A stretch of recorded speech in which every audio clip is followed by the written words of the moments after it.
What is up, folks? Welcome to the HiTech Podcast. I am one of the hosts named Josh. If you've listened to us a lot, you know the spiel. I'm here. I got the beard. We're ready. We're ready for some techie talk.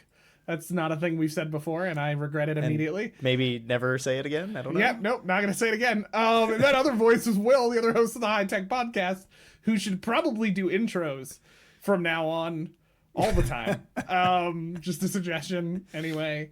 Hey folks, we are super excited. We've got another guest. I know it's been a while since we've had this many guests. Will and I were just like, we just want to talk. And by that I mean we kind of got lazy and we stopped pursuing guests. And then we got more guests. So we are super excited to have Bobby join us. What's up, man? How you doing? Great. Excited to be here. Excited to talk to both of you.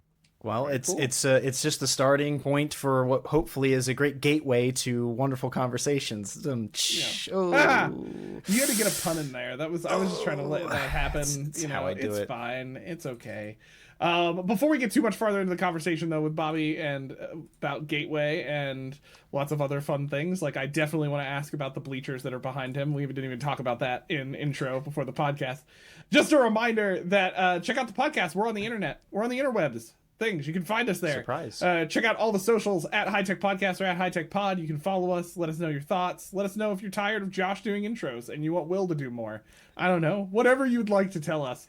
You can also hit us up at inbox at hitechpod.us. And then we also have a website, hitechpod.us, where we will link to Gateway and what Bobby's going to be talking about with us today. With that note, though, let's jump into this. First, we do have a normal intro question that Will is supposed to take, but I do need to ask this first. Why do you have bleachers behind you? What are those bleachers? Those are seats from Shea Stadium. Okay. I knew it was sports. Yeah. I knew it. Okay.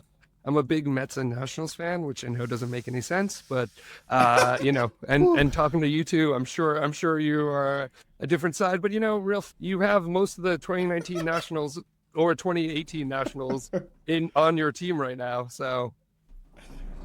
And I love watching Bryce, but yeah, those are from. There's the Philly fanatic.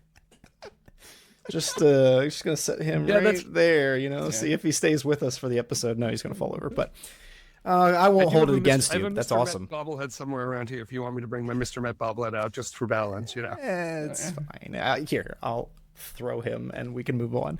So how does one get two seats from the Shea Stadium? When Shea was torn down, they put them all up for sale, and to be honest, at that point I couldn't afford them. But then somebody put them on Craigslist because they wanted to close down their man cave, and I got them off Craigslist for even cheaper. So it worked out well. That's the way to do it. I love it. Well, and these are the easy things. Sometimes during pre-recording and stuff, we get like some of the personality out, the jitters, the laughs, the jokes. We get that was the question we typically would have probably already had in pre, but I'm glad that everybody else got to join us for that because that's an artifact, right? Not only an artifact of a historical thing, but it demonstrates a certain personality of yours. You probably like your baseball team more than I like my baseball team, even though truthfully, I love my fanatic and the mascot more than anything else. Like, I'm not there for baseball. I'm there for the Philadelphia Phillies. It's understand. And he's an amazing mascot. Mascot, let's be honest. One of the best. I've loved baseball for many reasons, but I think the teams are important, but just the experience and all the things that come with it, I think is really what's really fun about it. The connection to the past and, the pastoral American spirit, so to speak. We've already lost Josh like 17 times. I was gonna say, I like the hot dogs. I don't know your thoughts. That's fine. Yeah, that's fine. I like how it connects to the past hot dogs. From just whatever it takes. America's hot dog history. We should probably get to the real topic we're here. I didn't mean to derail us with that's all right. This is the personality stuff, the exactly. schmaltz, the stuff that bring people in. The what? The schmaltz. No idea what it means, but frankly, I like how you both just said it. Like if you say the word again, Josh will understand what it means. Schmaltz, schmaltz. Yeah, it's fine. My first take of that word is from the movie White Christmas, but I don't know if there's another, it's probably Yiddish, frankly. It is. I think it's actually means chicken fat, but I'm not positive. Okay, that's got to get Googled. I think so, but I'm not positive. No, I want to just leave it meaning chicken fat. That holds on for now. Perfect. Yeah. Now that perfectly transitions, Will, into your first. Exactly. Now that we have our chicken fat in place, Bobby, this is welcome. You now know exactly what to expect from us. My apologies, but also thanks for being here. We're going to get into the full idea of what the National Mall's gateway tool and project experience is. We'll let you define that for us. But leading up to this step, what brought you to this work, right? I've had some really fun experiences and projects in my master's work and in my postmaster's work that kind of put me on the edge of like museum-based learning or non-traditional learning. So I'm kind of curious, like, how does someone, I saw you've got kind of a background in ed tech and in traditional, how do you end up where you are? What's the background that led you to this project? So right after college, I wasn't entirely sure what I was going to do with the next steps. Same. And I found a job where I could be a tour guide on the National Mall, which was an incredible experience. I was working at a nonprofit there called the Koeth Foundation. And there I got to be on the National Mall basically every day for 6 years in different capacities, taking students and teachers all around the mall and using the National Mall as a classroom, which is inspiring to me. And I think my background as a tour guide really helped me, just working with so many different students and teachers every single week. I think it made me really excited to be in the classroom. So I went to the classroom for a little while to see how that felt, see if that was an experience that I wanted to do for a long time. I loved that work, but I think when I was in the classroom, I was like, oh man, technology, ed tech was, just sort of picking up steam. And I saw some opportunities and some needs where lots of teachers I know weren't able to integrate technology into their class and students were being left behind. So I thought it was really important to figure out ways to help make technology accessible for students. And I got more and more into ed tech that way. And while I was in ed tech, I went back to Koeth and taught teachers how to use technology in their classes. And then I went to a school in Washington, D.C. and built the technology infrastructure for a school, the Washington School for Girls, an incredible school in Washington, D.C.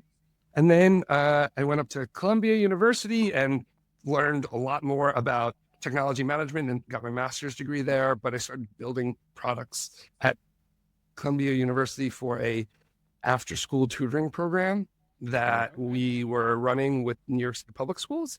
And we had online tutoring components. So I really got into the demoing ed tech, troubleshooting, helping, adoption, all the integration, how to make sure that parents feel safe with it, how kids feel safe with it, how teachers feel safe with it, using it. And really, I love that work. I think it's really incredible to be able to help all students have access to technology and make sure that all students can grow. So all those things sort of connected, and I saw a product manager for the National Mall. I said, wow, how many people have that Venn diagram that would fit there? And I think that I lucked out, and I started this job a year and a half ago. Wow. And I am grateful every day. I love the work and I love the mission, and it's really inspiring to me. What's the timeline? You don't have to give us exact years if you don't, but like from that first tour guide task, was that 10 years? Is that from there to today? How long did it take you to go from the mall back to the mall? Let's say 20 years. Wow. Let's say 20 years. That's awesome though. Yeah, I would. Yeah, 20, give or take, a little bit less than 20 years, but about 20 years. Wow. Oh gosh. Now, I just love the variety there. I mean, you've got traditional education, you've got non-traditional education, you got para-education, you got ed tech. You've got this kind of, this is probably non-traditional or para-education in a sense, because you're probably marrying or working with traditional educators if you've got tours and people come. But the idea of doing like museum education, that's my best term for it. You've done it all. Yeah. It's definitely a museum. It's definitely site-based. It's definitely civic. It fits in all public art as well, because, the memorials are public art in their own way as well. So it kind of sits in, the National Mall sits in many spaces. And I think that, so do I. So I think it sort of worked out well. That's super cool. I have not, because we'll talk about this, I guess, in a little bit, but I've been there, and I have I've not thought of that probably before, just about how many different connections of like topics and educational spheres touch on the National Mall, like how much is really housed there. That's really cool. Yeah, that is definitely, if you ever write yourself a memoir or a bio from the mall and back again, would be a nice title. Just, if you want to, yeah. Lord of the So Rings parody. Yeah, just hold on to that, if you will. So That's free of charge. Yeah, free of charge, free of charge. I'll put you in the forward. Oh, thank you. Yeah, that'd be good. There you go. Yeah, no, that's super cool. Now you get back to this. So you see this job for product manager, and is it immediately for this tool called Gateway, or how does Gateway come about? What has kind of led to Gateway? Yeah, so the job was for the Trust for the National Mall, which is where I work for it. They are the philanthropic nonprofit partner of the National Park Service. At that point, they had an idea that they wanted to build out a educational tool for the National Mall to connect teachers and students to it. What it would be, how it would work, and what it would do was really a big question. They did a bunch of research before I showed up with Deloitte to sort of get a landscape analysis to see what else exists out in the educational sphere, and to make sure that there was an opportunity there. And when I showed up, one of my first tasks was to book all the conference rooms, to start all the brainstorming, and to go from there. So, it was, there's many folks on the National Mall Gateway team. And, but when I showed up, there was an idea, and we all kind of worked from there, it's an incredible experience. You get to start at the beginning of an idea and get to go on the whole journey with it. It's really been incredibly fun. Yeah, that's super cool. That is so awesome. I'm gonna open this up now. Like we've got a sense of who Bobby is. We know that the tool is Gateway. We know this all. What is it? Lay it out for us. Yeah, sure. What is this tool supposed to accomplish? We have a sense. We've seen it on, but like for the listeners, people who might not be watching, what can this do and what can it teach? The National Mall Gateway is a tool that connects teachers and students to the National Mall, whether you're at the reflecting pool or in your classroom in Idaho or anywhere else.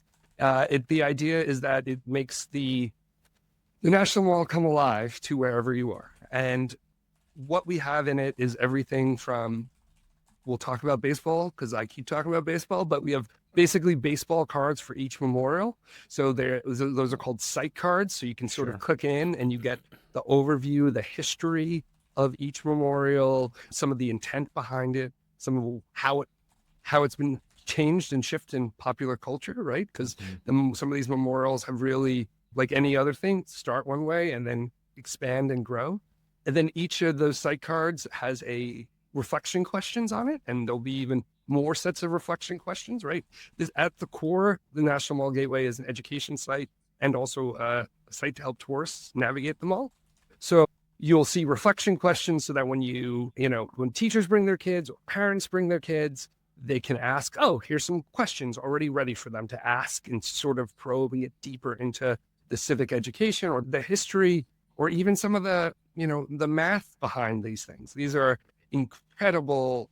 The scale of these projects to build these projects are amazing. So I think of the National Mall as a classroom that you can teach anything. So each of those, the site cards are the backbone of the website. Each of the site cards. So then we also have curated tours. They are tours to walk around the mall that has, reflection questions. There's a PDF, so you can PDF and print it out and put in your back pocket if you don't want to be on your phone. There are virtual 360s of each memorial, which is like one of our favorite pieces, so that if you cannot be there, you can click around the memorial and sort of get the feel of it and feels what it's like in there. We've adding digital interactive points to the memorial. So one of the things that I think about the National Mall is when you walk around, you might not know all the history.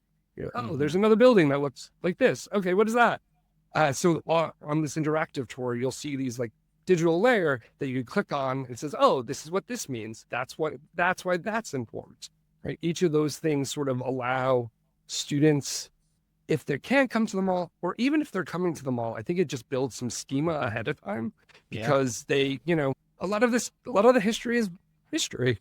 And it's, and I think, making the history, connecting it back to their books or to their classes, just sort of making sure that they have a better, richer, fuller sense of what they're looking at. Yeah.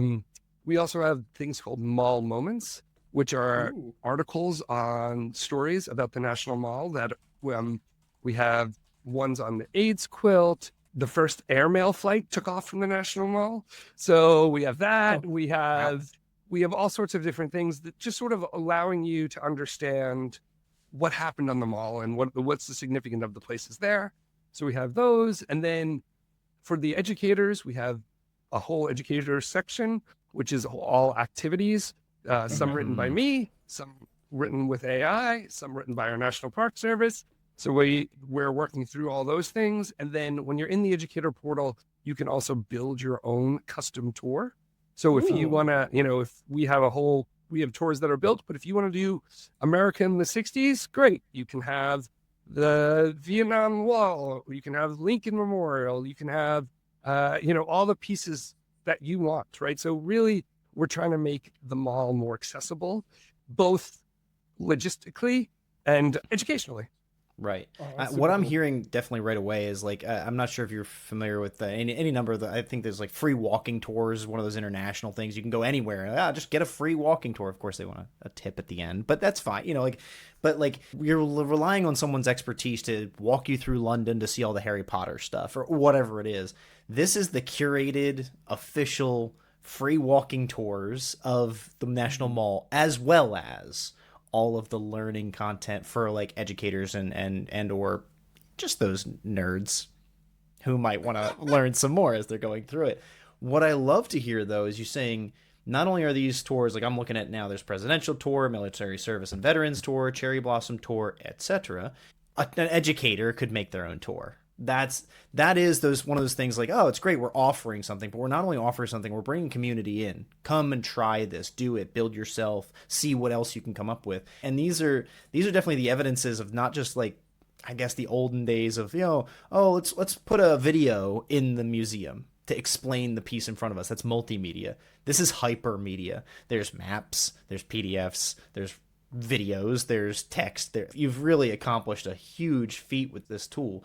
I did sign up with like just a Gmail account. It looks like things are pretty easy to get around to and get for free, but you mentioned kind of an educator background. So is there a difference? Like if I signed up with a .edu or anything, that I get more or less? Right now, leaving it open for everyone, right? The idea is that I think in the future, well, as we talk later about the future, some of the things you pointed out are future features. Like we want to have more educator community built in. So you build your own tour and you can share it, right? I think that is something that we're excited to be doing in the future.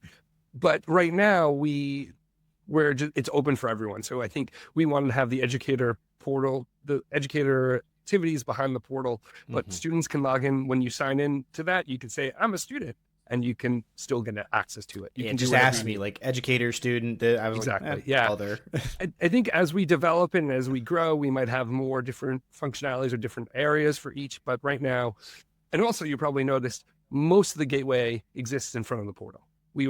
A lot of the things as we're talking about our design, low barriers to entry, easy to adopt, making sure it's open for everybody. Then as the National Park Service is our partners, and their belief is to make the national parks open and available to everyone. And so we follow that idea as well. Okay. And I assume maybe even if you're NGO, but like you're in the middle, a non-governmental organization, but you're in the middle of DC. Like everything's government, everything's got to be ADA, everything's got to be free, everything, So I don't know. Is that something like, is that maybe an ethic of yours of the trusts, or are you actually operating on like government requirements to be ADA and accessible and all that? Yeah, well, so all the accessible things are both important to us and our legal requirements for many things, of course. But I think for us in the iteration we are right now, we are really excited about just getting as many people to the site as possible and I think the National Mall is a treasure, and getting students to access it from everywhere from Alaska to kids in DC who maybe live right near it and don't go to it that often, right? So I think for us, you're right, there is everything in DC. There are a lot of free museums and a lot of things of that nature. And but for us, it really is about access. It's really about making sure that kids can get it, kids can use it, teachers can use it, and they can experience them all. That's the main goal for us. I love it. That's really cool. This is one of the questions we've written down, right? So this is where we start to go off script of the HiTech Podcast. But I'm curious so I'm hearing obviously the two different like bigger use cases, right? Are how it connects with what you're doing on site, and then also those having access to it when they can't get there, either in an education sense, personal sense, whatever that may look like. What, from your opinion, is like the two most exciting use cases from those groups, right? So like how it's been used, people actually going to the National Mall, using it there, and how you've maybe seen it used outside of going to the National Mall, but kind of in a remote fashion where they're trying to access it. Yeah. So I would say while you're on the mall, I think the ability for students to, well, something you said earlier, I want to go back to what you said earlier about the free walking guide to the tour, to the National Mall. That rang true to me because I was a tour guide. I built it for that. You get it. I've been a tour guide with that organization, with other organizations. I understand what questions people have, what concerns they have, what not. You know, a lot of people come in with a certain amount of knowledge. Some people come in with no knowledge. And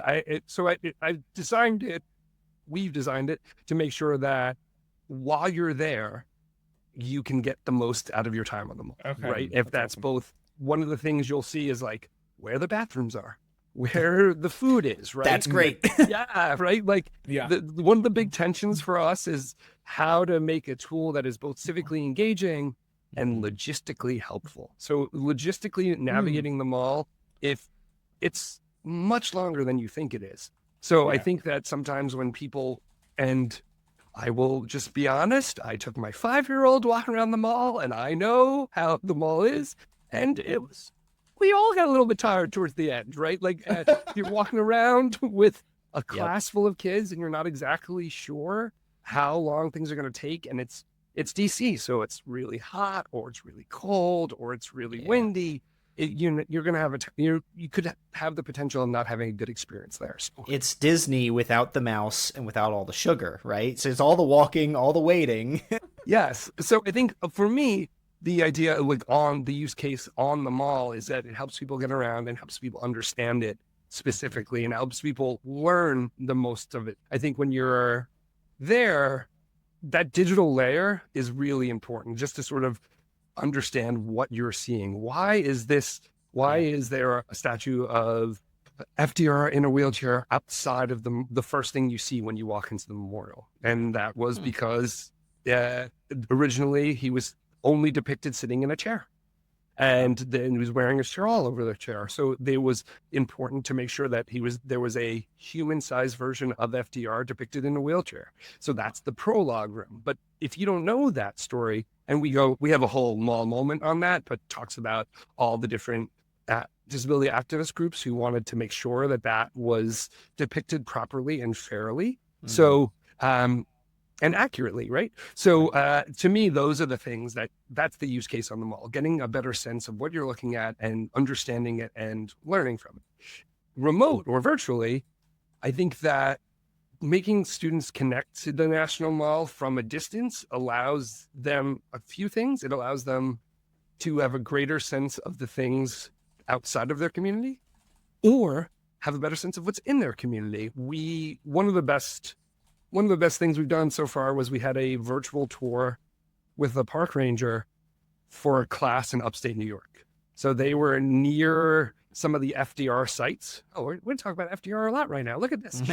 So they're near the FDRs. They're near some of the FDR sites. So we had a lesson on FDR and the way he handled a couple of specific things.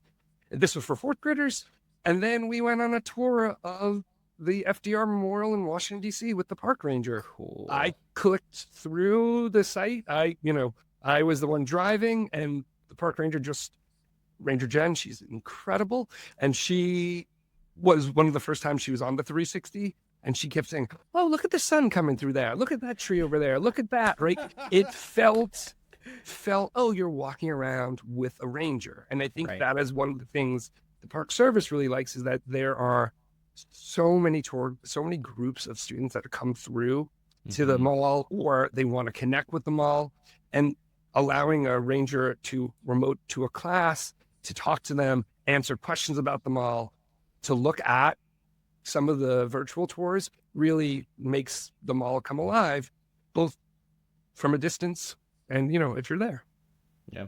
One of the things that's just nice about the website, generally speaking, right? I haven't dug in, done a tour or anything visually myself yet, but it's photogenic. That's a good thing when we're dealing with realia, right? Like if you go to a website that's dictating a cartoon or whatever, yeah, it can be what, but the photos are great. They're of the real things in place. They're already giving me kind of an interest or intrigue in what, and then, maybe a couple of top calls to action about Gateway. What is National Mall? Sign up for an educator account. Scroll down, boom.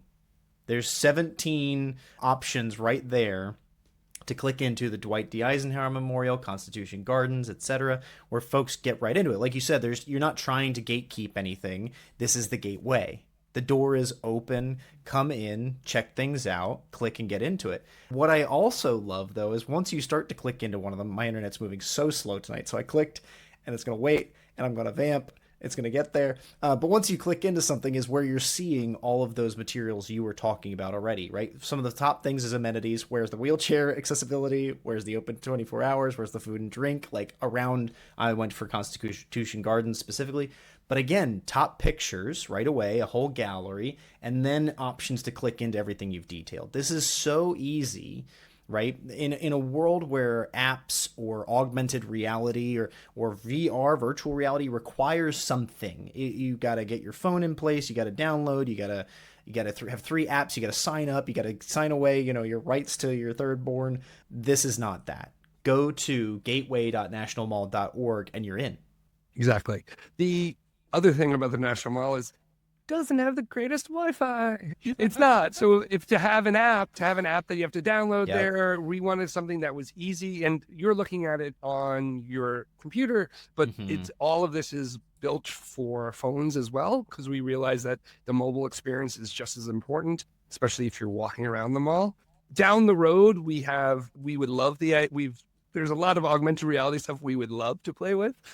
We would love to be able to translate all the inscriptions into every language, right? There's so many different things we've thought about, or maybe those interactive points popping up, right? We see that, but at the same time, one of the other balance points was, how do you build a tool or a website or a platform that's going to allow you to learn, also be present in the space you're in? I'm going to ask you a question in a moment about if you've been to the mall, but I think I'll just talk about the Lincoln Memorial for a second.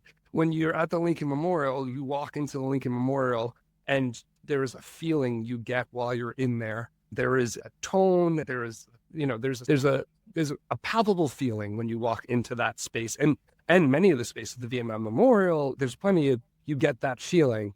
And it's really important for us that kids who are there, teachers who are there, they get that feeling. If they're on their phone looking at it, they're not being present where they are, right? So I think it's, to me, the way I think about using the Gateway on site is read a little bit, walk around, read a little bit more, walk around, right? The idea, or read it before you come to the DC and sort of get your brain ready for what you're going to see and experience. That's a good point.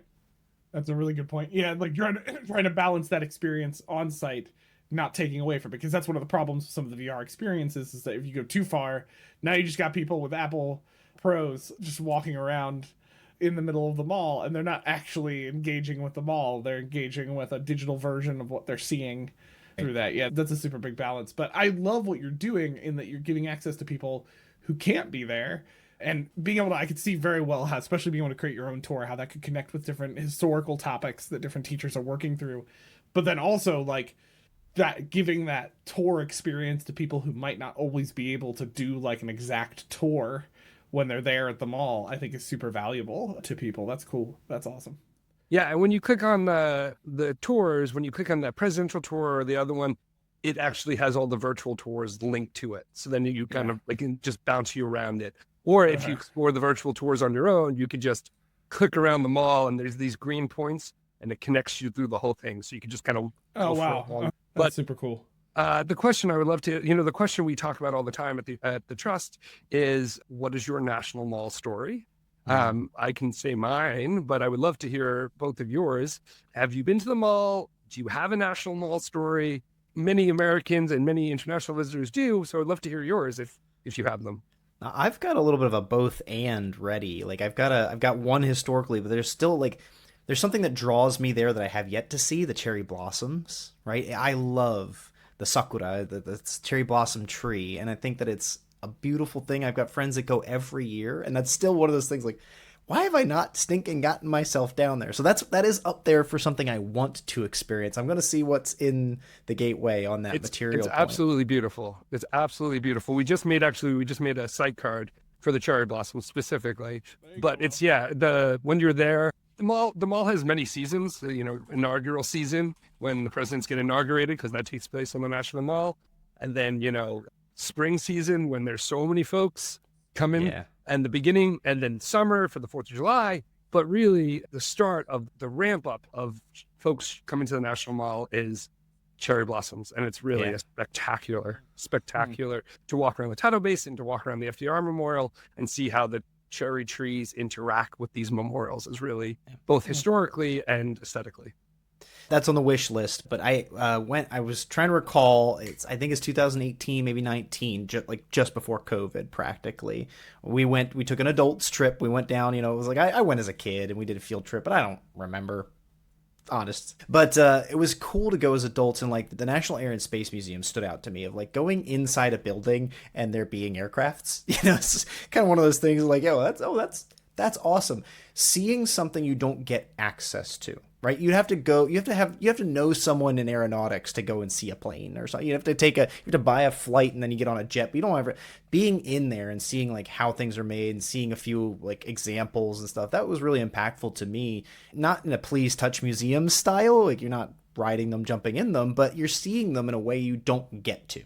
And that's always what I believe the museums are such an important part to culture and life for, is like dinosaurs, who's going to keep one in their backyard? You're not going to keep a fossil. So we've got to go somewhere, and these museums keep that I'm not trying to be punny, okay? But it keeps that gateway for the mind of what you want to experience. He's not trying to, but he's nailing. Right. That's his vibe right now. To be honest, when you asked me earlier what existed when I showed up, the word gateway, National Mall Gateway, was there already, because folks, cool. We were like, oh, we like that name because you really need a gateway to the National Mall. So that the pun works, but really that is the idea behind it, is making sure you understand it and feel connected to it and feel welcomed, right? I think that's a big part of it. How do you make sure that everyone feels welcomed? The nickname for the National Mall is America's Front Yard. And and that works in many ways, because the front yard is where you talk to your neighbors, you interact with your neighbors, you put up your decorations, you become a community there, and that's what the National Mall is. That's the first I'm hearing. Like, I've never heard that before, but as you're espousing that sentiment, I'm like, that's my kind of vibe. That's my ethos. I love to see people that are engendering that. Like, part of Lancaster City, our little space that I love so much compared to bigger cities, is that community-ness. Like, it's easy to go through New York City and never talk to another person. Like, it's expected almost. And yet, I can't go downtown without just regularly even see my neighbors. It's such a small city that it's easy just to go get a drink or go get some lunch and run into somebody that neighborly effect. What I love the sentiment about that for the National Mall is that's what we want to create. Whether people are doing it or not, like you've got to create spaces for that. And something like this, like through the tours or whatever, may create those spaces where people are going to actually bump into each other, rub elbows and meet their neighbor, which I really love. Josh, I didn't mean to take up so much time, but me and waxing it's eloquent. Fine. It's you had to have two things. You overachiever. This feels a little rude. No, it's okay. I'd like to take. I'm gonna step up on Will's a little bit. Okay, I'd like to take you back in time. Uh-oh. Okay, just to go back to. So I've been to the National Mall a lot. Actually, as I'm recounting my life, I went there as a kid during some school trip. Obviously, kind of going through things, and then we had like a youth conference in DC at one point, and so we went around to the National Mall then. And so I've been around to a lot of different. Just in general, I've done one or two like actual tours through the National Mall, so I can attest to having that tour experience definitely for me is probably one of my favorite experiences going through the National Mall. It's one of the ones of kind of like you drive around too. So like you had somebody talking you through, you were less tired by the time you were done. That was fun. That works. But I think the National Mall and I have a history of two not great things. It's not the National Mall's fault. I think Will knows where the story's going. He's now remembering, maybe. I don't know. We'll see if you remember. So when I went there as a kid on a youth conference, so I don't know if you gathered this, Bobby, but I'm a little sarcastic. It tends to be a tone of mine, okay? And so we decided to go to the Holocaust Museum on the National Mall, and that part was good. The museum itself was very good. It was a very serious thing, and I recommend anybody to go to it. I mean, seriously, like I'd always just been interested in that dynamic, and having what we think are probably some Jewish roots, like that's always meant a lot to me going through that experience. But entering the Holocaust Museum was a little bit complicated because I was wearing a leather jacket, and I was about 15 at the time. And Bobby, it kept setting off the metal detector, and I wasn't entirely sure why. And all I remember is this really big security lady coming over to 15-year-old Josh, who had a really long curly hair, a little bit of a curly fro that was totally something that I continued. I want to see pictures. So yeah, bad. there was this whole thing, and so she did it got bad enough, Bobby, that they pulled out the hand scanner. And they were like hand scanning me, okay? And the lady asked, "Why does your jacket keep setting off the metal detector?" And I, being inexperienced in life, may have responded back sarcastically, "That's a great question." And she did not like that. I lost that leather jacket that day, and I got pulled away into a separate room. The youth leader of that trip almost peed himself, because this kid that he was responsible for was getting charted away by a security guard. And so that happened. And then I got out. The story does not surprise me. She realized I was just an idiot. And that really she didn't understand that this poor kid, his coping mechanism in awkward situations is sarcasm. To be fair, right? Yeah. So I would say that part of it is expectation setting, right? Like we go, when I take kids to the memorials, they're teenagers are teenagers. That's I'm not blaming the Holocaust Museum at all, by the way. That was right. Totally. And we could have a larger. I've been through the mall been on the mall for so long and I lived in DC for a long time, and I've seen how the mall has changed because of security measures and all those sorts of things.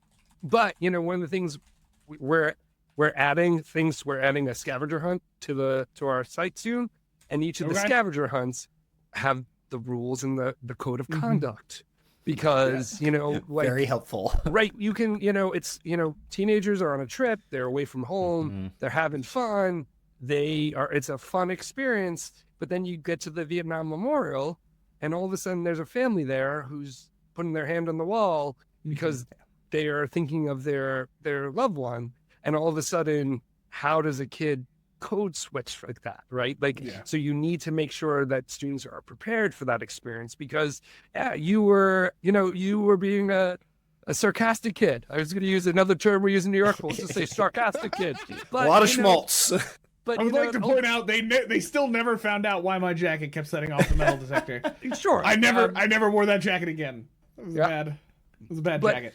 Yeah, I think for making sure that students understand the sense of the place, I think, is an important part, because I think there was no ill intent on your part, but might not have been received that way. Right. Yeah. Right. Now, if it makes you feel better, Bobby, the other second moment of the mall that still sticks in my head is that years later, I had to lead a youth trip to the mall. And I got the opposite punishment, which was having to take a bunch of teenagers to the mall and have to see what it was like on the other end of the experience. So it all, like, you were full circle at the mall and back again. I was with the kids and back again. That was the experience I had. But I will say this, the reason I've been there a good bit is because I do genuinely, if nobody has been able to go, either check out Gateway or go, because I I genuinely enjoyed my experiences. Even that joking moment, like the Holocaust Museum itself, was it still sticks in my memory of that experience, right? Absolutely.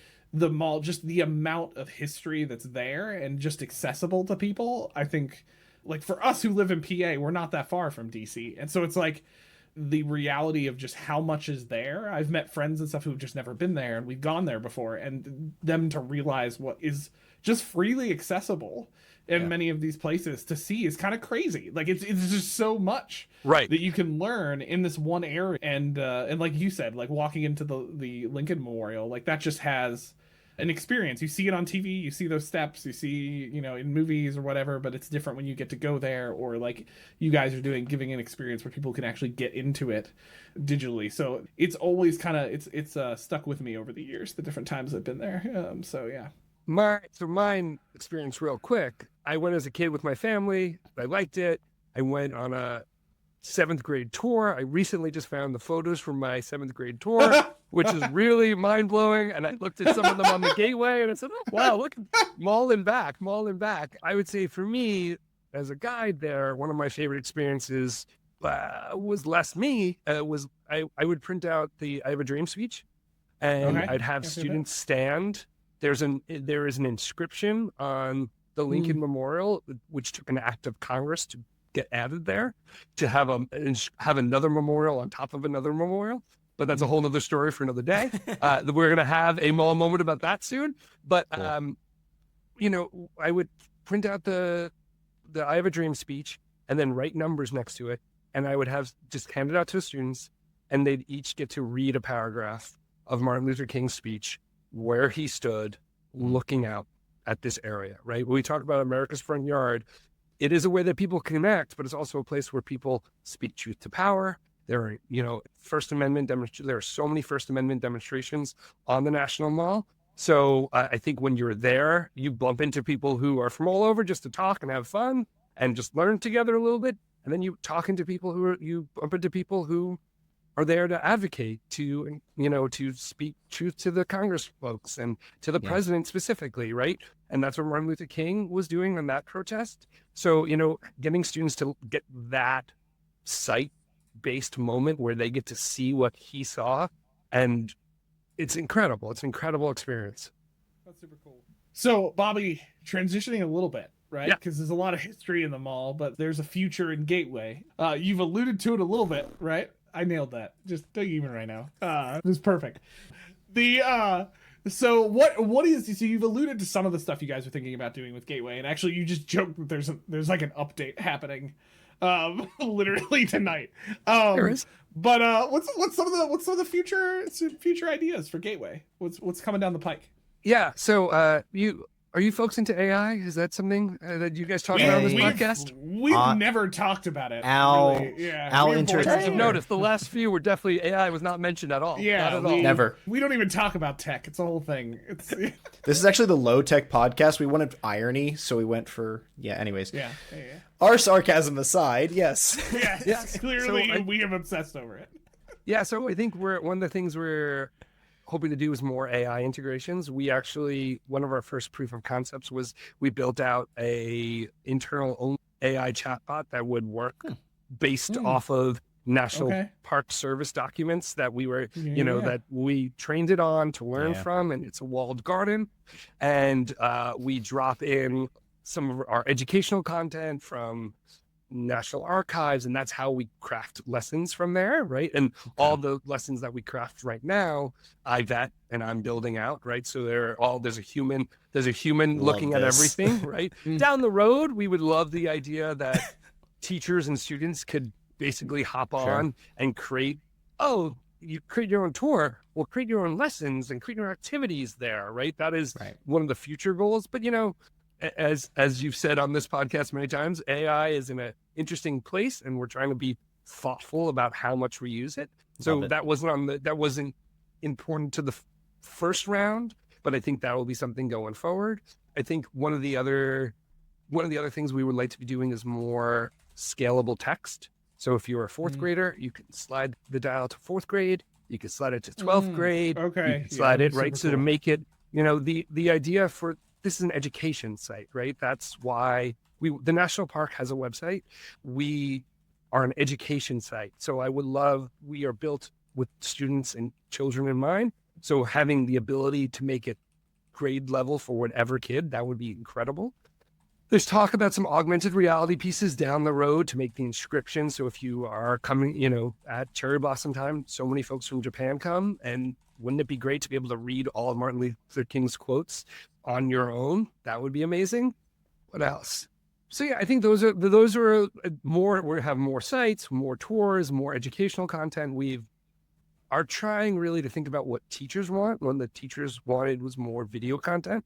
So we're working with different partners to have more video content on the National Mall Gateway. Some that we created. We get to build out some videos with a partner called Makematic, and those are really fun. They're on a couple of our site cards. Okay. But we're hoping to work more with other educational partners to get their video on there. And basically, we see the National Mall Gateway as a gateway, as you both said, to not necessarily our content, but to other folks' content who do great work around the country. Okay. We would love to be connecting to national parks throughout there's we just talked about FDR earlier, but we'll say Martin Luther King's birthplace in, now I'm blanked. Yeah. And now I blanked. If you asked Georgia, me on the spot, that Georgia, would happen. But maybe I think it was Georgia. I'm pretty sure. We would love to be able to connect. They have educational tools there, have everything sort of connect both in their community to DC and DC back to the community, right? Okay. Because it's America's front yard, as we said, right? Ways. But it's really, when you come to the mall, you see each state represented in so many different ways. Mm-hmm. So let's see how we can connect it back to their home communities as well. Mm. So I think those more AI integration, more activities, more scalable text, more moments, those are the areas we're hoping to go in as we keep progressing. And more, and also the community of teachers. We would love this idea of having more teachers who are tried something in their class that worked. They could share it out with other teachers. I think that, again, build in that sort of, you bump into someone on the National Mall, you learn something. Yeah. Wouldn't it be great if teachers can share those lessons back and forth? It sounds like you'll all be done by June or so, and then you're pretty much out of a job. So I think you should just, give us amazing. Well, the June is we wanted to make sure it was ready for the 250, the Semiquincentennial, which took me a lot. That was one of my first jobs. As I got this job, was like, I got to know how to say that word. But I think we expect 30 million people in the mall, and this year we expect 50 million. Oh, wow. Right. Yeah. So minor numbers, really. Yeah, minor numbers, right? So I think that ultimately, the idea is to have this started and really in classrooms now, right? We launched it on Constitution Day on September 17th on purpose at the beginning of the school year, but we wanted to have it ready for the Semiquincentennial. But this is going to be just as the mall has been around for a long time. The Gateway hopefully will be helping students understand the mall for a long time as well. Yeah, this is amazing. Bobby, thank you so much. We told you in prep, about 20, 30 minutes. Here we are 52 minutes later, and I will not apologize because it's been a fantastic conversation and a highlight for what's an amazing tool. The website is gateway.nationalmall.org. We put all those kinds of things in the links in the show notes of the episode, so folks don't feel like you need to write it down while you're driving. Steve or Robin or any of others, stop, focus, you're driving.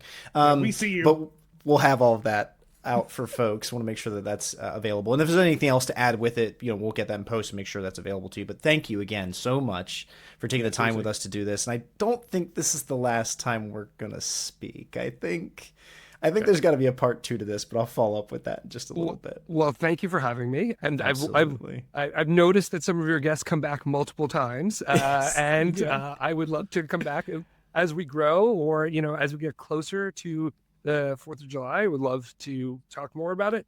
Or also, if you would like, let me know. I will meet you on the mall for the cherry blossoms, and we can walk around and we can figure that out. We could getting a hotel down there. That's a different problem during that time. But Lancaster, what are you like? About 3 hours. It's under 2. So I've gone to the mall and come back home without staying. In a day. Hotels are tricky, but the problem with the cherry blossom is the timing. Yeah. Because you never know exactly when it's going to be. But Right. my bigger point is if you want to go down, myself or any of my colleagues at the Trust would love to walk you around and talk to you about it. And, it's a truly amazing experience. Cherry blossom season or not. Yeah. Amazing. Okay. Amazing. Okay. Folks, if you want to share this episode to others so they can get a sense for what the National Mall Gateway tool is and what's available to them, make sure you follow us on HiTech Podcast or at HiTech. Wow, words just failed Nailed there. it. On social media at HiTech Podcast or at Pod. Oh my gosh, my tongue. You know what, folks? Forget social media. Just email us, inbox at hitechpod.us. That's how Bobby is here. We got an email. And so that's how you two could be here, but also you can engage with this specific tool, any questions for Bobby, etc. Make sure to send them over to us. Every single episode of the HiTech Podcast is on our website, hitechpod.us. This episode will have a whole episode page there where you can get directly links to this platform, as well as a little more information about Bobby and the Gateway tool. Thanks again, Bobby, and this has been a wonderful time. As always, folks, we'll wrap our episode reminding you to empower minds. Embracing tech. Cheers. Buckle up, let's ride.